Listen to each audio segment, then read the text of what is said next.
झगड़ा होता है। किससे? आपस में हम लोग लड़ जाते हैं। किससे? आप अपने ही लोग लड़ जाते हैं। आप भी लड़ती हो? हाँ, बेटा पति सब लड़ाई झगड़ा करते हैं। तो लोग बताते हैं कि सीढ़ी के नीचे कुलदेवी का स्थान है, इसी वजह से लड़ाई होता है। तो मतलब पाकिस्तान और अफगानिस्तान का लड़ाई हो रहा है तो उनके भी नीचे कुछ दवा देवी वगैरह हैं?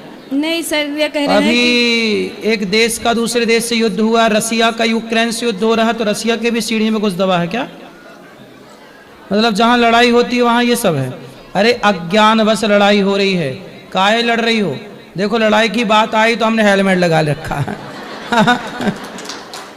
तो लड़ाई वड़ाई ना करना चाहिए, आपको करना चाहिए? नहीं सर, महाराज जी आपके भजन सुनकर धीरे धीरे घर में शांति होती है, लेकिन उस सीढ़ी के नीचे कुलदेवी हैं तो उनको अलग स्थान दे सकते हैं। सीढ़ी के नीचे कुलदेवी नहीं होनी चाहिए, घर के एक अच्छे स्थान पर भगवान का कुलदेवी कुल देवताओं का स्थान हो। सीढ़ी के नीचे क्यों है?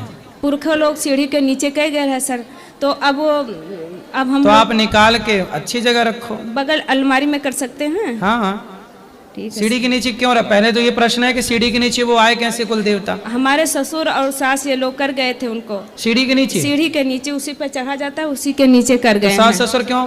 वे मतलब चले गए, अब नहीं है वे। तो वो मतलब पागल तो नहीं थे?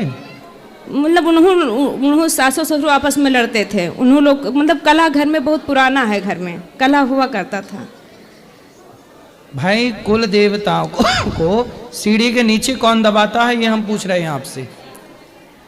कुल देवता को हमारे सास ससुर सीढ़ी के नीचे स्थापना कर दिए थे, मट्टी वाले को, जो मट्टी के होते हैं। चलो उनको कर गए। वो गलत था, वो निर्णय गलत है। सीढ़ी के नीचे कुल देवताओं को रखना गलत है।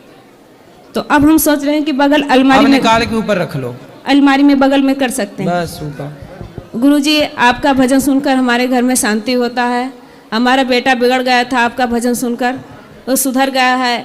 आपका दर्शन करके गया है, फिर बाद में हमको भेजा है कि तुम जाओ दर्शन कराओ गुरुजी को। हम वृंदावन पहली बार आई हूँ पदयात्रा में।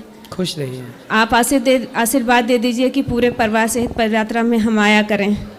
बागेश्वर धाम सरकार का आपका मिलन देखकर हमें बहुत खुशी होती है। और जब किसी साधु संत के ऊपर आवाज़ उठाते हैं तो बहुत दुख होती है। 8-10 दिन तक मन में पीड़ा बना रहता है गुरुजी। कोई बात नहीं। गुरुजी राधे राधे। राधे राधे राधे।